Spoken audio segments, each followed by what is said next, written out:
Hello, I'm Marcia Cavanaugh. Thanks so much for joining us. Well, there was lots of movie drama this week as the legislature rethinks the film industry tax incentive program, and as there were 3 convictions because of the program.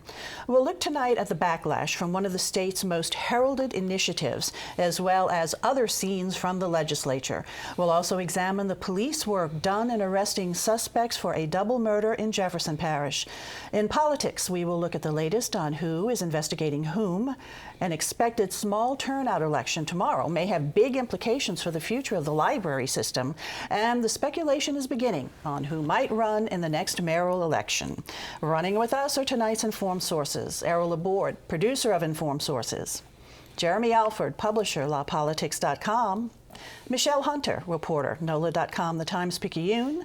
And Gordon Russell, managing editor for investigations, the New Orleans Advocate. And we're going to go to Gordon first to talk about the film industry tax credit and legislation that's moving through Baton Rouge, and then also convictions this week in federal court related to that. So first, let's talk about the legislation. Well, so there's a bunch of different bills that would cap the film incentive in different ways, and it looks like, I guess what I would say so far is it looks like there will be some kind of a cap imposed this year on this program, which is, in its most expensive year, costs the state like $250 million in tax credits. Last year it cost $226 million, and I think the 3 bills that have passed committee so far cap it at last year's level, $226 million, and then one is $200 million and one is $150 million. So right now it looks like the program may be coming in for a little bit of a haircut, but not, there was a bill that would have phased it out over time, and that was not successful. That was amended. And that idea could come back up when this gets to the floor. You also could see any other kind of a cap imposed that's different than the ones that have been approved so far. But I mean, I guess from what we've seen so far, and Jeremy, you can jump in here anytime, but I mean, it seems like we're going to see some kind of a rollback maybe, but not a wholesale getting rid of this program is what it looks like. Yeah, originally the chairman of the Republican delegation in the House, Lance Harris, was really hot and heavy on rolling back the program and had the delegation behind him and considered it low-hanging fruit. And then lo and behold, they get in there Monday with all the movie actors and directors and the money people fill the committee rooms, and all of a sudden it goes from a rollback to a cap. But I don't think we've seen the last of it in movie terms. The sequel's coming. Does anybody know if there's a point where the movie industry is going to say, well, we're out of here now, that's not worth it anymore? Well, I mean, I don't think that the cap is going to cause that to happen. Probably the thing that would make this program less attractive to the industry is if the way it works now is a movie that films here gets 30% of its expenses covered, and they have not proposed changing that. So if they were to roll that back to, say, 20%, that would make it less attractive compared to other states. But I think a cap on the overall cost of the program doesn't really cause the industry to leave.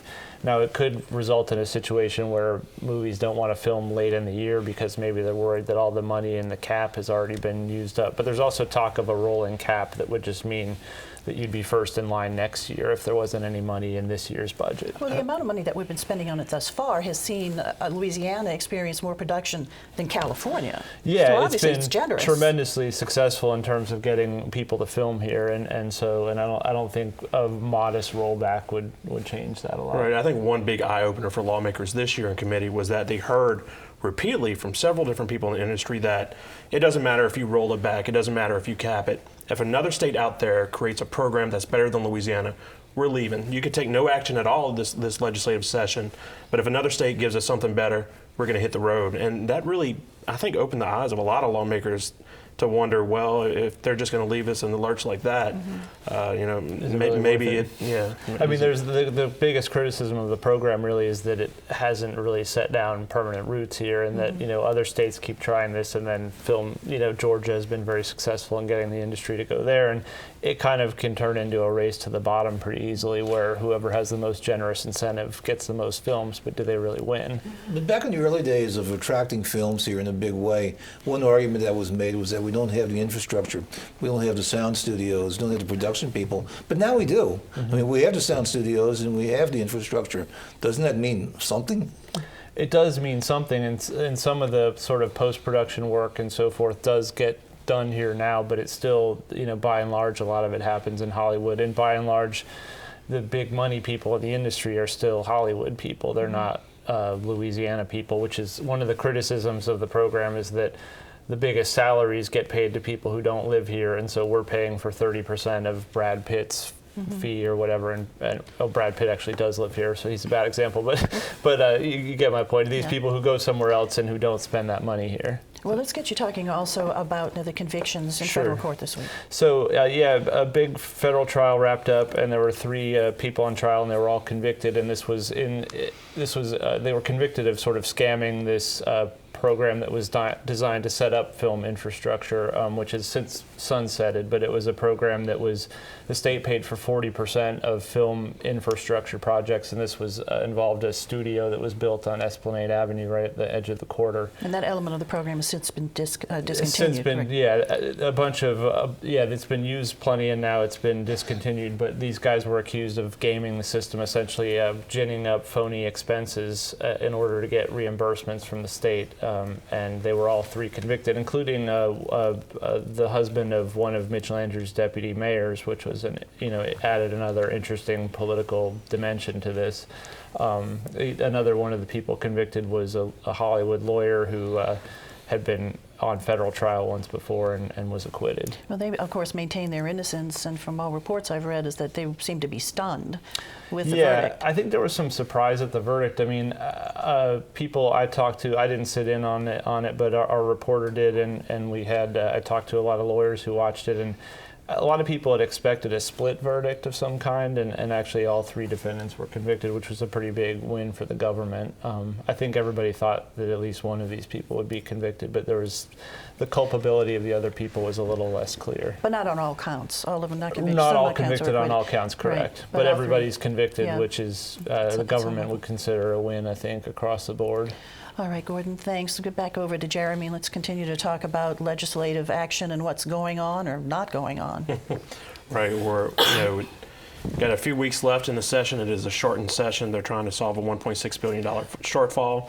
People like to say up at the Capitol, it's like watching sausage being made. It's on a whole new level. They're definitely making Buddha at this point. And it is ugly, and it's a complete free-for-all. Right now, the money committees are just passing almost everything to the floor just to have vehicles ready to move. Is making business and industry and others very nervous. This was explained to Stephen Wagensback, the president of Louisiana Association of Business and Industry. They said, look, we're just passing bills. It doesn't mean they're going to go into law. And Wagensback said, look, these are real guns in this bullet. And so it is making people nervous, and there's just still no clear picture. But everything hinges on the inventory tax. The inventory tax, something has to be passed in relation to the inventory tax for the budget to be balanced in a revenue neutral manner. And there are 2 plans at play. The legislative plan would repeal the inventory tax. I believe that plan is on life support. The Senate president has some serious doubts about it. Local governments are having trouble negotiating the replacement costs for the money they would lose. So now attention is slowly turning back to Governor Jindal's plan, which would take the inventory tax credit and it would convert it from refundable to non-refundable, meaning that businesses would no longer get a check from the state to cover that tax. One of them is going to have to pass. On the other side, they're raising taxes. The first tax increase to pass this session was on cigarettes. It would bring it to the Mississippi level. It's much lower of an increase than lawmakers originally wanted. I think once it gets to the Senate side, you'll see it go above the $1 mark in additional new taxes. It's slated to receive a second hearing Monday. And so right now, they're still kind of feeling around in the dark and trying to figure out what to do with this budget. There's been no really overwhelming, overriding directive from the governor. Lawmakers are out there on their own. But it's interesting to me that the governor has been painted as this absent figure from the session. But in reality, the governor is really the driving force behind this session. He has told lawmakers he will not sign any budget that includes a net increase in taxes. If he hadn't said that, it would be pretty easy to fill this budget hole. But he definitely has a hand in it. He's meeting with reporters every week. He's had lunch with the chairman from the House and Senate. So he's there. It's just that he has the lightest agenda that we've seen in 8 years. So, go ahead, Gordon. Oh, I was going to ask, well, how do you think business is going to react if they go back to the governor's plan and pass what is essentially a very large increase on business taxes, even if the governor doesn't like to view it that way? Yeah, it makes them very uncomfortable to even talk about the possibility of going back to changing the tax credit. When you do talk to them about it, they say, well, look, this is going to hurt locals too. You know, not only repealing the inventory tax, but also changing the tax credit. There's some case law out there, conflicting case law, some pending litigation that says the inventory tax shouldn't be collected in certain circumstances, like on offshore vessels. But the locals, they dismiss that argument. But this is going to be a big fight. You know, right now the fight is between local governments and big business, and I think if they move to the tax credit, it's going to be between maybe big business and higher ed, you know, because at the end of the day, they're all doing this to try to raise money for healthcare and higher ed. How 3 about weeks left. Go ahead, Errol. how about the smoking taxes? Cigarettes and... Sure, yeah, that's already on the move. It was the first tax passed this session, and it's going to be up for a second committee vote on Monday. And how does the governor feel about that cigarette tax? I mean, he proposed this, He didn't proposed he? it. Yeah, He's so very much in he's on favor board of it, with as long as what the money raised from the cigarette tax is offset somewhere else in the budget by cuts and made revenue neutral. He's fine with it. 3 weeks. Is that what you said? Around 3 weeks left in the session? Is that what we have? No, the session has to end the second week of June. We have a few weeks left. Yeah, okay, so about 5 weeks. But are they going to come to some resolution? They have to, and they're going to have to balance a budget, because if they don't balance a budget and pass a budget and if they go into a special session, there's a little known constitutional provision that says to appropriate money in a special session following a regular session in the governor's final year of his final term, that you go from a 2/3 vote to a 3/4 vote. So the price of business just goes up. It does indeed. All right. Thanks a lot, Jeremy. Michelle, to you. You did reporting on just such a tragic situation that happened in Jefferson Parish, a father and son killed in their home. But it seems to have been pretty quickly solved. There was a multi-agency effort to solve this crime, and of course the law enforcement says that they found the culprits here. So you covered this. What did you learn about this? There was a lot of multi-agency work, but I don't want to take away that a lot of it was the work of the detectives at the sheriff's office. A big difference in what they do when they have homicides is they're able to put a lot of resources on the ground. You see a lot of detectives on the street. Their crime scene team hits the street. What we had was the murders of David and Nicholas Pence at their home in Metairie.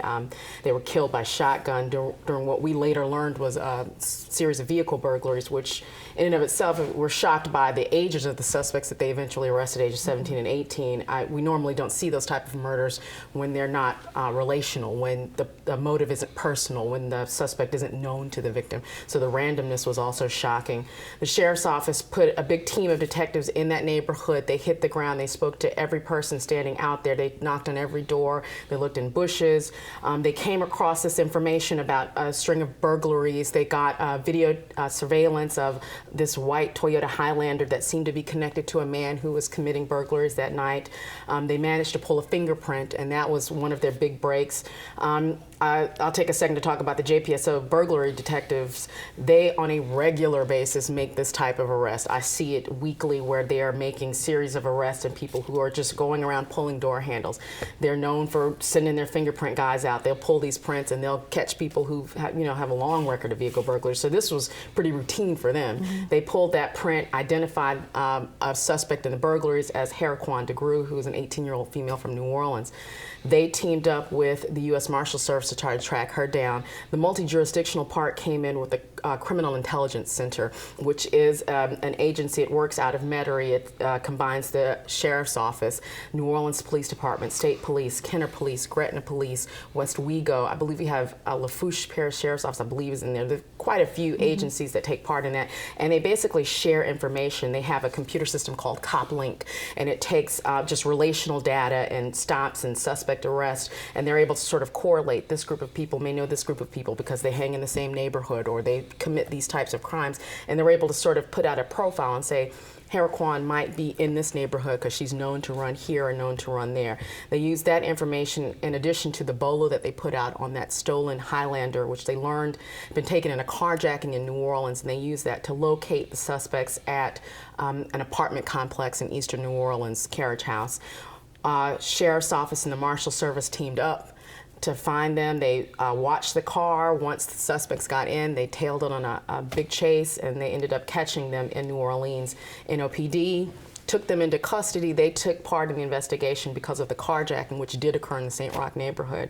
So sort of an all hands on deck type of situation in this investigation. We had cooperation from lots of different areas, and to have it to be such a random murder where you don't get a tie like that, it was a rather quick identification of suspects and apprehension. It was, because the murder occurred, on a Thursday morning or late Wednesday night? Late Wednesday early night. And by Friday, they had identified the suspects They and had them in had them custody. apprehended. Yep. And so it was quick. I mean, a lot of us who were experienced, it was shock for the law enforcement agencies, and a lot of us who've covered crime for a while, when we figured out that it wasn't a random crime. And so for them to get someone into custody that quickly, when you don't have that motive to go on, when you don't have that grudge that you can sort of run down, it was pretty impressive that they were able to get someone. Wasn't the real key to this the crime camera that spotted the license plate? That was one. It was. I think people are going to say it was the crime camera, but it's mostly that fingerprint. That fingerprint said, here's the person, here's an ID that you can go off of. You can have that car, but if they weren't dumb enough to ditch, they kept the car, but if they had ditched it somewhere, then you're done. You don't have that car anymore. They followed that car into New Orleans. They knew to look for it. So between that car and that fingerprint, that's really how that case broke open. Now, you talked to the mother of the female suspect. Right. Anishka DeGrue. And what did you learn from that? The mother, what you get when you heard from Anishka is that Herquan wasn't the person that pulled the trigger. She was there, and by law, you're part of that murder. If you're there and you see or have knowledge of that type of crime and you don't immediately contact authorities, you're an accessory, and or in some instances you can be charged with murder. And her mother was saying, I don't condone what she did. If she committed those burglaries, she deserves to be punished. But Which the mother, she admitted to. Well, she admitted to. She confessed to the burglaries. But the mother's, who comes from an admittedly different sphere, says, for us, she's with someone who she knows just committed 2 murders. She's sitting next to a guy with a shotgun who says, drive me home. The mother says that her daughter was frightened of him, and the 36 hours, they did get to him quickly. She said in 36 hours, she doesn't feel like her daughter had an opportunity to get away, and feared for her life, and felt that if she had gotten away, then her family would have been in peril. Well, just a tragic circumstance and story, and certainly our condolences to the family of the 2 murder victims, the Pence family. Right. Thanks a lot, Michelle. Okay, Errol, we've got to move over to you now. Let's talk about libraries, library tax, up for vote tomorrow. Nick Mueller with the D-Day Museum, and said if we keep our libraries open, we'll have a little less crime in the community, and maybe, who knows, libraries are a crime-fighting tool. After Katrina, the library board, as it existed, took what money it had, and it had to lay some employees off, and then tried to keep the library system running pretty much with reserve funds, and now it's gotten to the point where it's about to run out of those reserve funds. There is a millage in place, 3.14 mils, that supports the library until the year 2021. But they say to go beyond that, to make a commitment to expand, to build new libraries, we need to increase. And so the proposal tomorrow is to expand the millage by 2.75. The voters in Orleans Parish will be asked to do that, and they say if we do that, we're going to have some libraries open 7 days a week. There's one library out in Gentilly that we've wanted to build. We haven't been able to do that, and so we can get the whole library system moving. It has the support of the mayor, and it has the support of the council. It has the support of what you call the good government cue givers, which I'd include like the Times-Picayune and the Advocate, except for one, the Bureau of Governmental Research has opposed it. I don't think they're against the libraries, but they say essentially that more research is needed, and so I guess that's the one stumbling block. But an election like the one tomorrow, which you know is going to be a low turnout election. Even in normal times, it's going to be a low turnout election, but on the Saturday of Jazz Fest, you know it's going to be a low turnout election. But sometimes that's part of the strategy, because an election like that, you suspect it's going to be the chronic voters. Either the kind of voter who says, I'm going to vote all the time no matter what.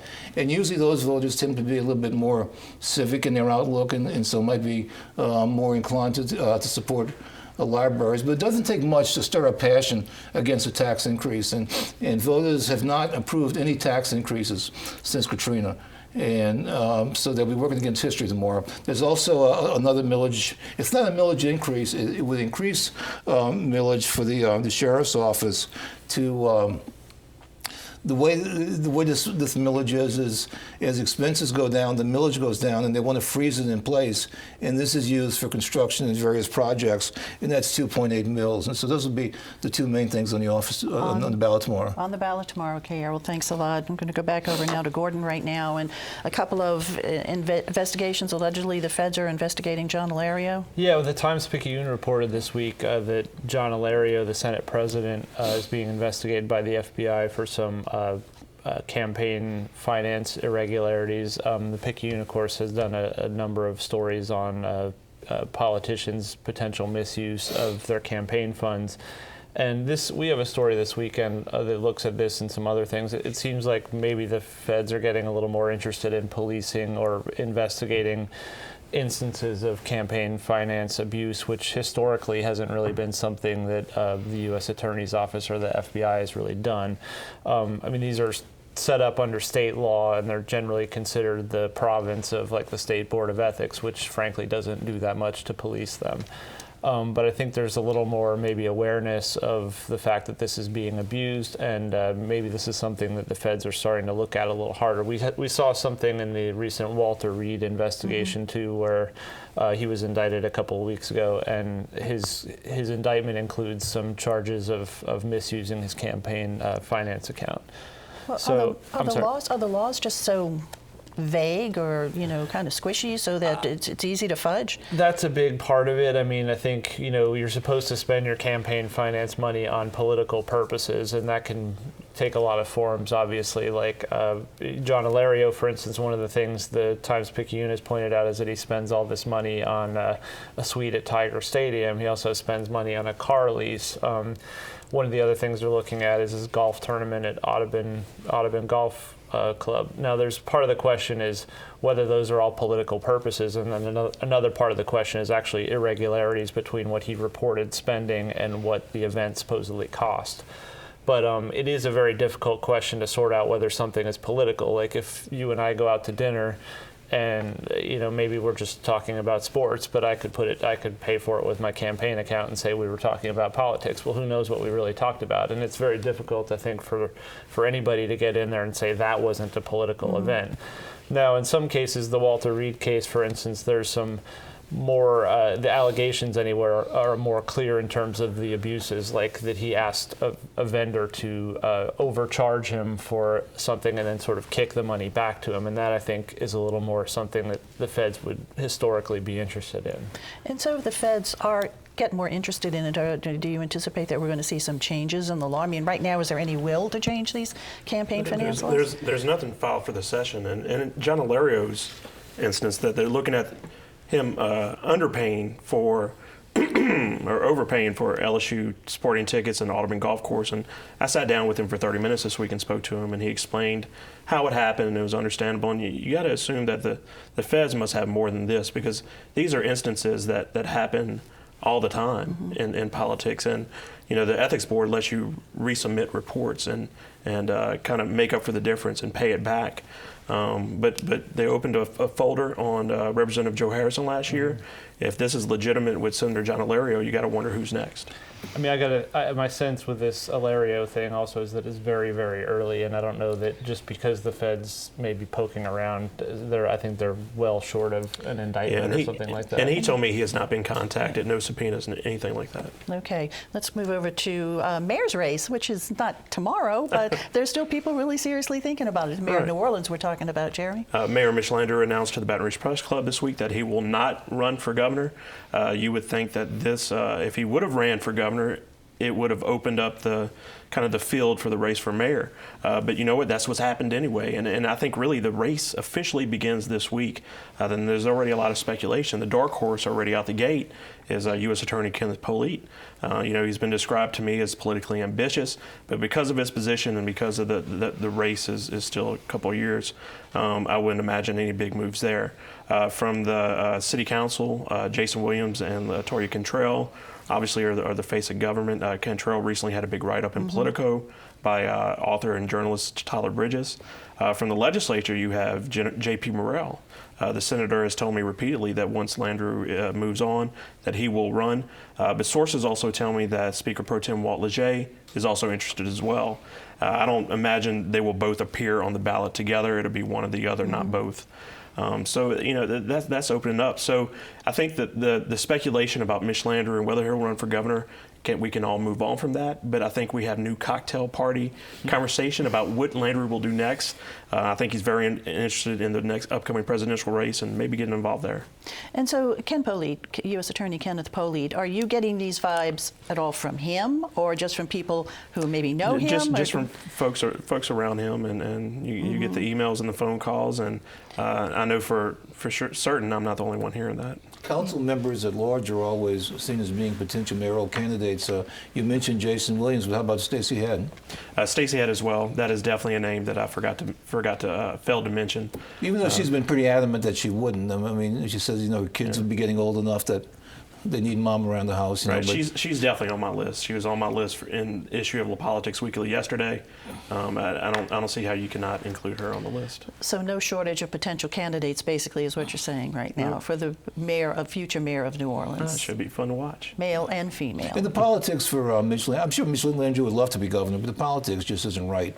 I mean, a state that's just been doing nothing but voting for Republicans every election that just defeated his sister substantially is just not right for. Yeah, it's just tough for a Democrat to run statewide, and especially a Democrat from New Orleans. He definitely wanted to run and look for Mitch Landrieu to be involved in this governor's race because he will be. Okay, thanks a lot. All right, time to look ahead. Errol.